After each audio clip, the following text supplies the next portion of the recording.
Right, but have you heard this one, though? Death to the IDF! Death to the IDF! Ooh, you're hard. No, it appears that Glastonbury has turned into an enormous circle jerk of hundreds of thousands of upper-middle-class, white trust fund kids. Death to the IDF! Death to the IDF! Thrashing spasmodically, belting their bleeding little hearts out, as though under the incantation of their latest messiah, their latest Pied Piper, their latest edgy urban Jesus. Death to the IDF! Hell yeah, from the river to the sea, Palestine must be, will be, inshallah, it will be free. And in this clip, their edgelord and saviour has taken the earthly form of musical double act Bob Vylan, whose name and scoundrelous anti-establishment, anti-Israel rhetoric has been inspired by the rock legend Bob Dylan, otherwise known as Robert Allen Zimmerman, pictured here at his son's bar mitzvah.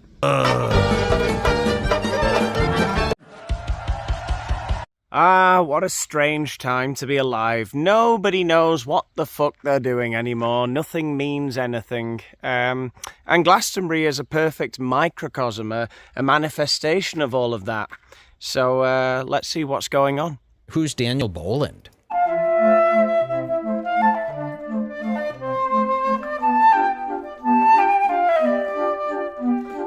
Oh, Daniel Boland, this is a heavy hitter. Do you guys know who this is? Now, I'm not so naive as to not have noticed that Glastonbury has been a confederacy of dunces for many years now. Essentially just a mutual admiration society for all of the UK's lovies and spectrum dwellers. If you can see that far, look on the wall right over there that surrounds this wonderful festival. And there's a message on that wall for President Donald Trump. And you know what it says? Build bridges, not walls. The message on that wall says, build bridges, not walls. All irony is lost on these people, okay? To whine about them too much is to scream into the void. It is to apostrophize to a wholly absent entity. There is no reasoning with this gaggle, this white, overfed, mollycoddled mush of essentially narcissists, autists, and cowards. So while there may be no reasoning with these people, I would say don't despair, all right? Stop despairing. Why does everyone feel this need to debate and reason and pick holes in the other guy's argument now? All right? Everyone wants to be Lex Friedman or Douglas Murray. Huh? Do you remember how boring it was, the last video you watched with Douglas Murray or Lex Friedman? Do you remember how fun it was when you were like 15 or 16 at school and somebody just pointed out that someone was being a fucking cretin and you all laughed at him? Bring back bullying. That's way more fun than a debate. Crisis up your arse. You can shove your climate crisis. You can shove your climate crisis. You can shove your climate crisis up your arse.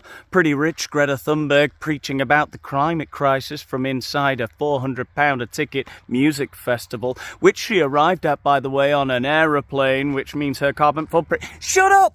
Shut up! I don't care if Greta Thunberg is asking that we all crawl on our hands and knees from now until the day we die. And she was carried into Glastonbury on a litter by an entourage of sub-Saharan manservants. The only thing you'll hear me say is, hey, Greta, you're a spaz. Okay? Spaz. Mother, would you be so kind as to lend us £420 to Sebastian and I to set up our charity? Well, I don't see why not, Genevieve, if it's for a good cause. Allahu Akbar, Allahu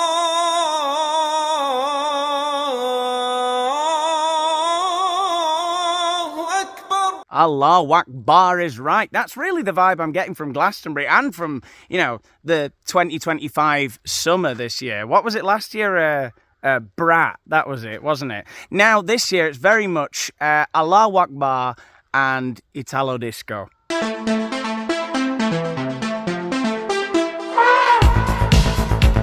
Anyway, where were we? Yes, Bob Vylan were singing Deaf, Deaf, Deaf to the IDF, F, with that lovely, what do we call that accent? Jamaican, you know?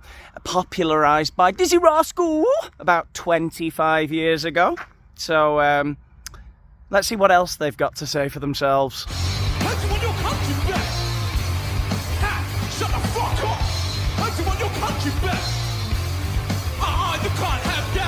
Uh-oh, I don't know if the crowd at Glastonbury are going to like that, Bobby Vylan.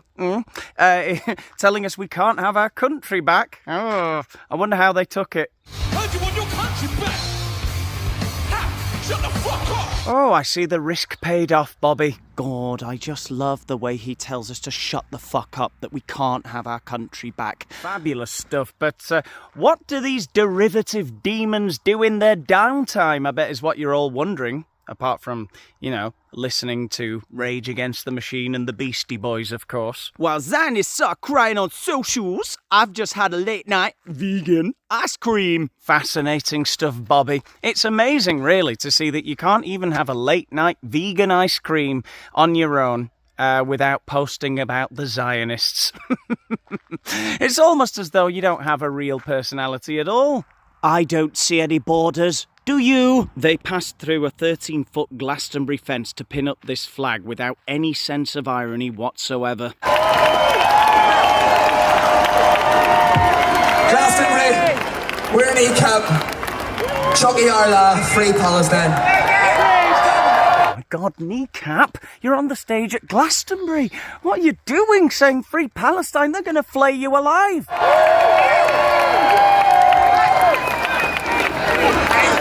Free, free Palestine! Free, free Palestine! Free, free Palestine! Isn't it amazing that you can hear their accents as they're chanting, Free, free Palestine! Free, free Palestine! Yes, yes, rah, rah! Free, free, Free, free Palestine! Free, free Palestine! Free, free Palestine! Kneecap at Glastonbury Review. Sun-kissed good vibes are banished by rap trios, feral, furious flows. 5 stars. Highly talented dancer. My word, I wonder which revolutionary rag had the gonads to publish such an anti-establishment and frankly homoerotic review of Kneecap's appearance at Glastonbury. Oh, right, of course. As the BBC obviously refused to do so, thank you ever so much from all of us here at Glastonbury. Yeah, so what you're seeing there is Helen from Wales, despite the accent. Anything to sound more exotic, eh, Helen? Helen from Wales, who live-streamed Kneecap's performance from Glastonbury because the BBC cut them off. The funny thing is, I'll just stand here a minute, I think I've got a burn on my finger from holding my phone, which overheated. Oh, poor Helen from Wales. That sounds like the worst thing that's ever happened to anyone at a music festival. I got my battery pack here. That sort of saves the day. If you enjoyed the video and you were grateful, please just give me a follow. I got lots of important things to say. I really, really appreciate it. And I hope you've appreciated seeing Kneecap live from Glastonbury. Thank you, everybody. Now, despite what all the fun-loving young people in Helen's comments on her feed were saying, you know, calling her a legend and so on and so forth, I would actually say she's a criminal. Someone needs to tag the police in that video. The local police, the Gloucestershire police, I'd say. She certainly isn't from Wales, I don't think. Maybe her nan was or something. I'm sorry to say, Kneecap, she is not on your side. She's stealing your intellectual property for gain as well, because she's just said she wants more followers. Give me a follow, please, if you enjoyed the live stream of Kneecap. Thief! Pirate!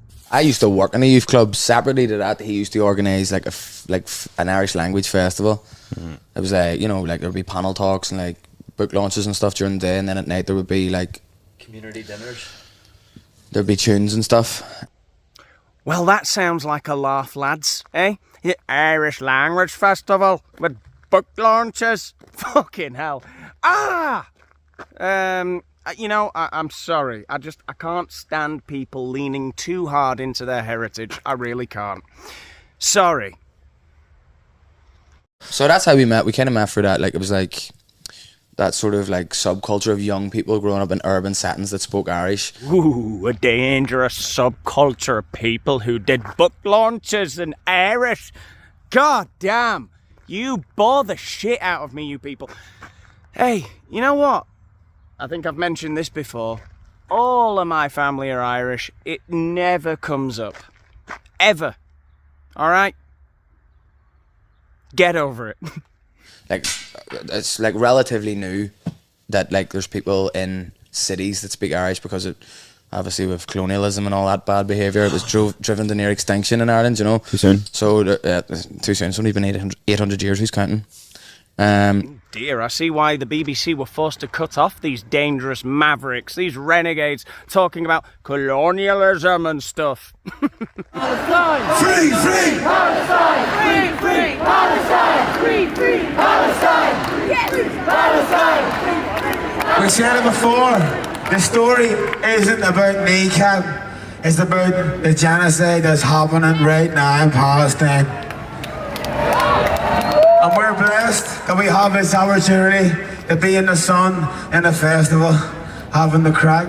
But I know in Palestine, when they see this many people with Palestine flags, it means a lot to them. It's solidarity and it goes a long way, so we appreciate that. Free Palestine! Free, free! Palestine! Free, free! Palestine! Free, free! Palestine! Free, Palestine! Free, free! Palestine! Free, free! Palestine! And one more time. Fuck Islama! Fuck Islama! Fuck Islama!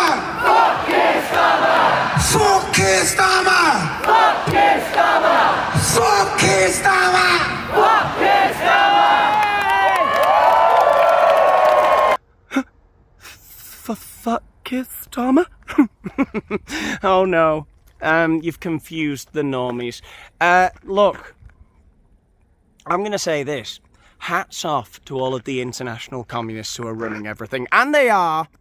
The World Economic Forum and all of the Manchurian candidate pups that they've managed to install all over the major economies of the world. The Keir Starmers, the Emmanuel Macrons, and, you know, the now departed Jacinda Ardern's and Justin Trudeau's. Those people, I've got to say, have done an excellent job in that. It's a masterclass in how I never thought that this would be possible until it's now you look around and they've done it. They've managed to silence any real resistance that they might get from the working class by providing them with cheap and easy access to their stimulants of choice, you know, the drugs, the pornography, the video games. And at the same time, this is the real genius part, they've managed to convince all of these autists, narcissists, cowards, the chubby, mollycoddled white middle class in the UK and the US, that they're the revolutionaries by saying, give us more of what you've already done to us. Give us more open borders. Tax us higher. It's fantastic. It's a work of art. So it was like this kind of new, like, kind of fringe subculture where it was like young people getting together. Everybody played tunes. Everybody was like traditional Irish musicians or whatever. And then, you know, we were partying loads and stuff. And it was kind of, that's where the ethos of Kneecap came out of, you know. We just decided to start representing it musically. Mm-hmm. That's a meaningful thing to be part of as a teenager. Not every teenager has that sense of purpose or belonging or like a desire to do something about the way you feel. And identity is a massive thing as well in the North because we've kind of been disassociated from it for so long. You know, you've been learning the English language for 800 years, which was kind of forced upon you. Like we said beforehand, back in the 1800s, 1900s, the schools used to wear this thing called the bat a skur, which is like the score bat. And you went into the school, and these were all people who just only spoke Irish, didn't know any English. And the teachers would be like putting a wee mark in the bat every time you spoke English, and then Irish. every time you spoke Irish, and at the end of the day, you get beaten that many times. So they literally beat the language out of the kids in the schools, and then you would go home, and then you would have to show it to your parents, and then they would beat you because they were told that unless you speak the English language, that's the only way you're going to get ahead. Irish is the language of the peasant. We're letting it go, and then you kind of get disassociated from your language, from your culture, from your sports, from your music and stuff. So that kind of shame passed through the generations, and people were so ashamed to speak the Irish language that they kind of...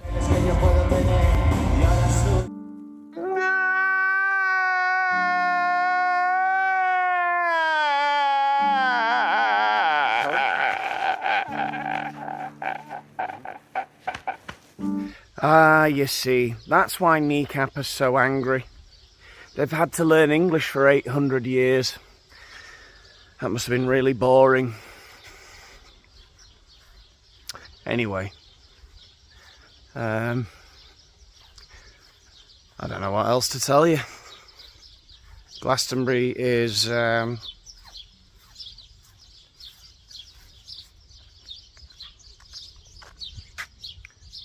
you want to come and see the chickens?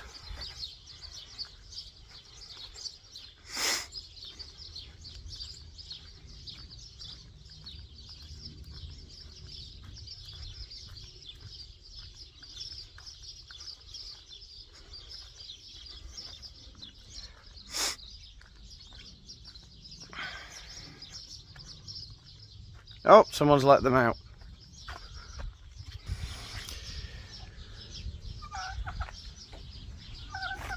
And the ducks, of course. Oi! Oh.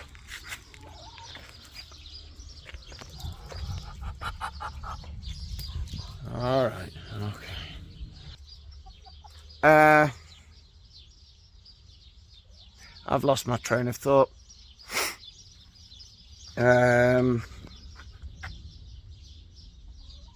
If you've enjoyed any part of the video, even if it was just the ducks and the chickens, give the video a like.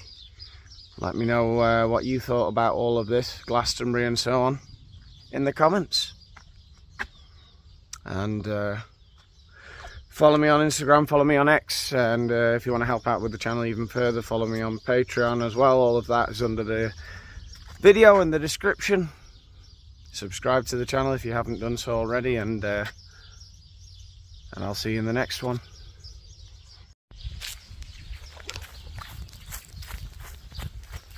Fucking frogs.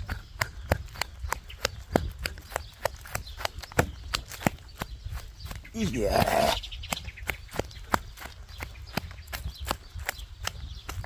The fuck is that? Ugh.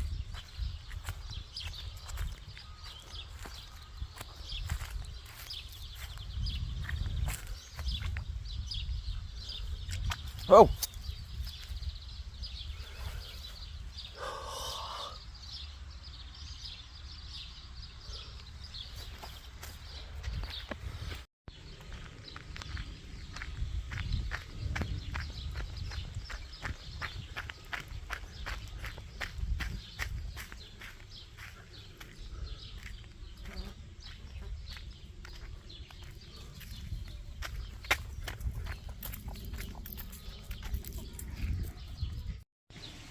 I don't want to get political or anything, but I have saved like hundreds of little frogs' lives over the last few days.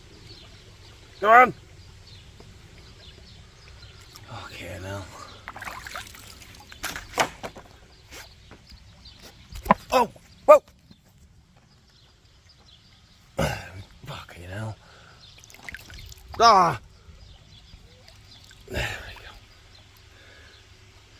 Go on. Another one, man. Like, there's no saving these things. Like, they don't know what's going on. Yeah. Go on. Oh, for fuck's sake. Aye. This one's on its last legs.